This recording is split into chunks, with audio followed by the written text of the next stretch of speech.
sa Super Balita sa Umaga. Magandang umaga Pilipinas, magandang umaga Puerto Princesa at sa buong lalawigan ng Palawan. Para sa malaking misyon at mas malawak na paglilingkod sa bayan, narito na ho ang gatimpong mga balita sa Super Balita sa Umaga numero 2.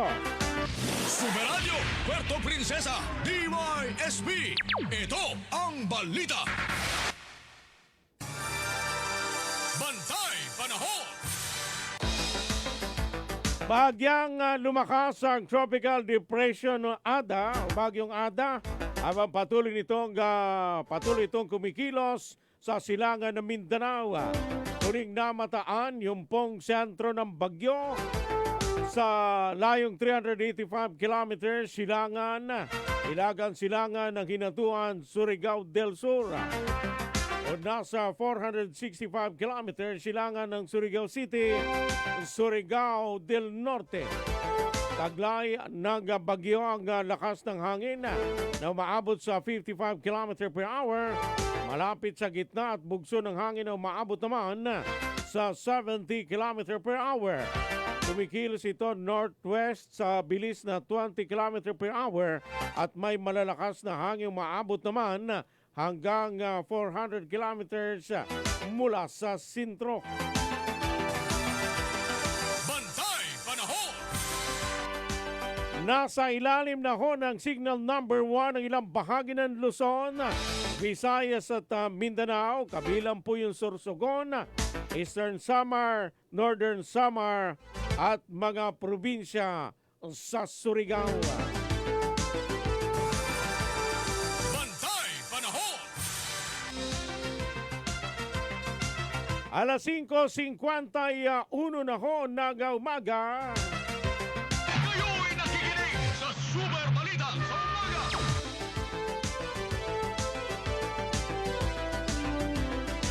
Samantalang Eastern Samar ay makakaranas ng mga pag-ulan at pabugso-bugsong hangin dulot ng bagyo. Ang nalalabing bahagi ng Eastern Visayas at Central Visayas ay makakaranas ng maulap na kalangitan na may kalat-kalat na pag-ulan, pagkulog, pagkidlat ng dahil ho sa bagyong Ada.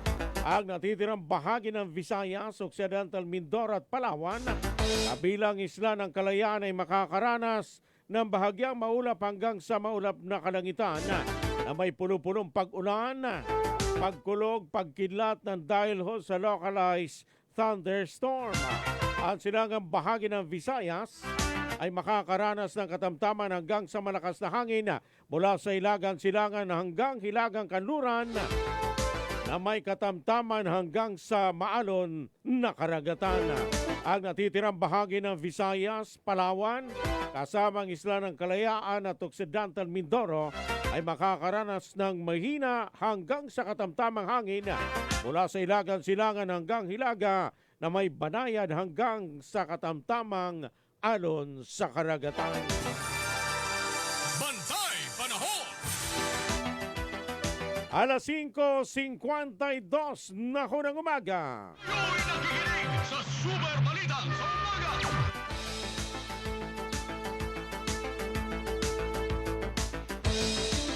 Super Radio Puerto Princesa DYSB.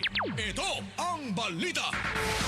Mga naitalang mataas na kaso ng influenza like illness sa Puerto Princesa, hindi man dapat ikabahala ayon po sa Assistant City Health Officer ng siyudad.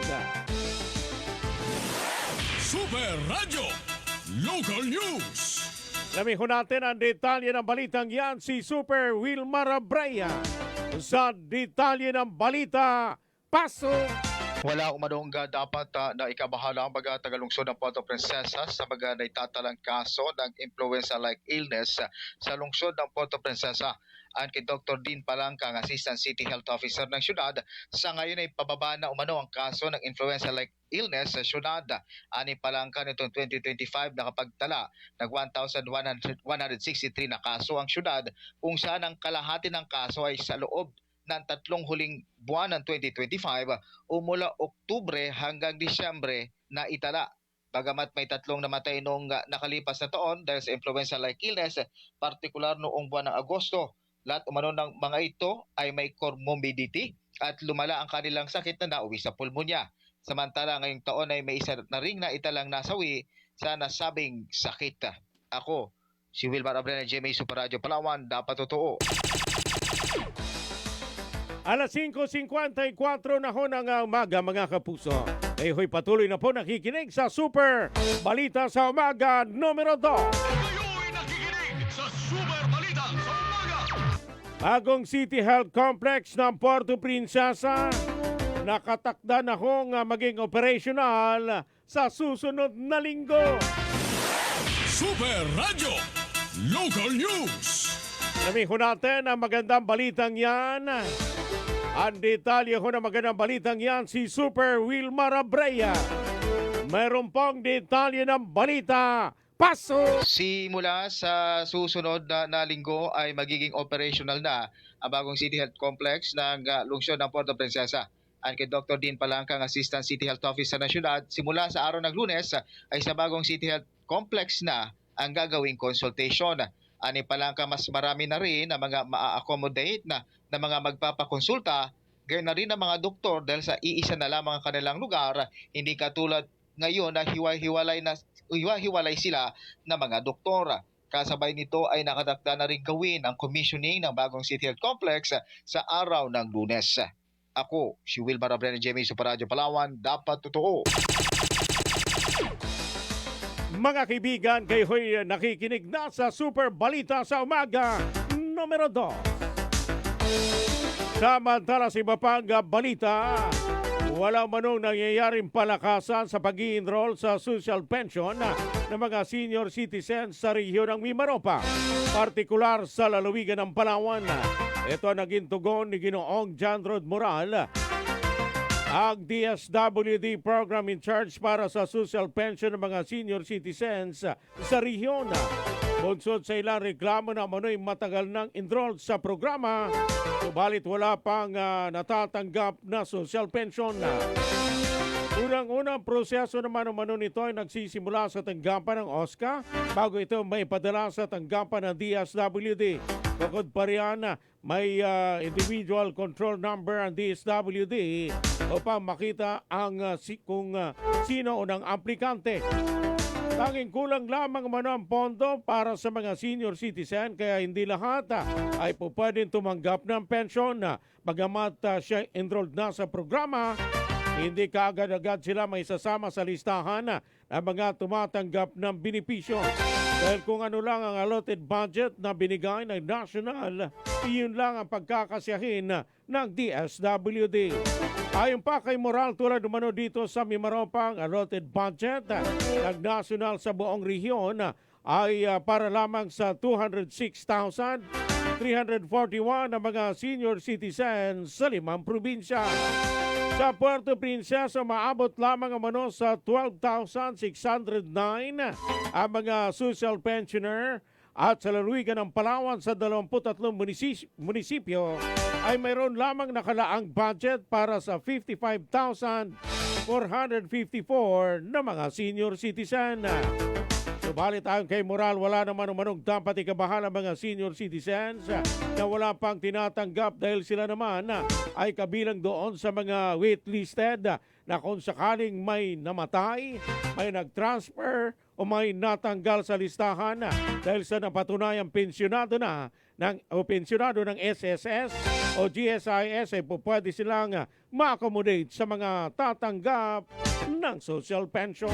Ang balitang ito ay inihatid sa inyo ng Biogesic. Headaches can strike anytime, anywhere. Kaya always bring Biogesic anytime, anywhere. Choose ingat, choose Biogesic. Ang balitang ito ay hatid sa inyo ng BioFlu. 2 or more symptoms, baka flu na yan, i-BioFlu na. At tamang oras mga kaibigan, alas 5:58 na ako ng umaga. Samantala sa iba pang balita, patuloy na minomonitor ng mga barangay officials ng Barangay San Manuel ang ongoing construction ng drainage system na ginagawa sa kanilang barangay. Ito naging pahayag ni Punong Barangay Heren Lagrada ng San Manuel nagmakapanayam ng Super Radio. Aniya gusto man nila na maging maayos ang konstruksyon ng naturang proyekto, lalo na ito ang inaasahan ng kanyang mga kabarangay na magiging solusyon sa matagal ng problema sa baha sa kanilang lugar. Ayon pa kay Lagrada, minomonitor mano nila upang masiguro na hindi magiging palpak ang pagkakagawa at kagyat na may paipaparating sa mga kinaukulan kung mayroong mang kapalpakan.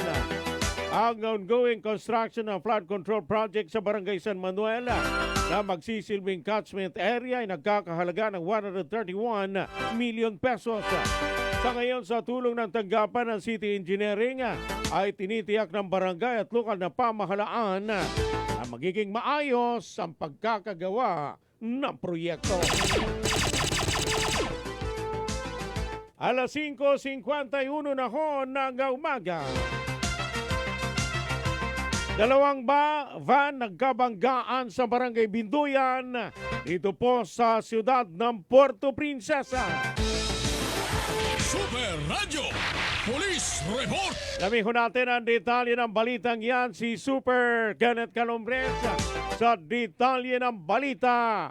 Pasok! Sak ang harawang bahagi ng isang Toyota Hi-Ace van at Alphard van matapos magkabanggaan sa Tarbigan Bridge, Barangay Binduyan sa lungsod ng Puerto Princesa kahapon. Ayon sa driver ng van, galing umano sila sa bayan ng Anlido, Palawan at may sakay na 3 individual. Pagdating sa lugar ay umuwi umano ito sa lubak kaya't nakatingin ito sa kanyang side mirror. Ngunit hindi niya napansin na napunta na siya sa kabilang linya ng kalsada kung saan nagkataon namang paparating ang isa pang van dahilan para magkabanggaan ng mga ito. Ligtas naman ang mga driver ng naturang sasakyan habang isa sa mga sakay ng Hi-Ace van ang dinala sa pagamutan dahil sa pananakit ng katawan dulot ng impact ng salpukan. Ako si Kenneth Calombres ng GMA Super Radio Palawan. Dapat totoo.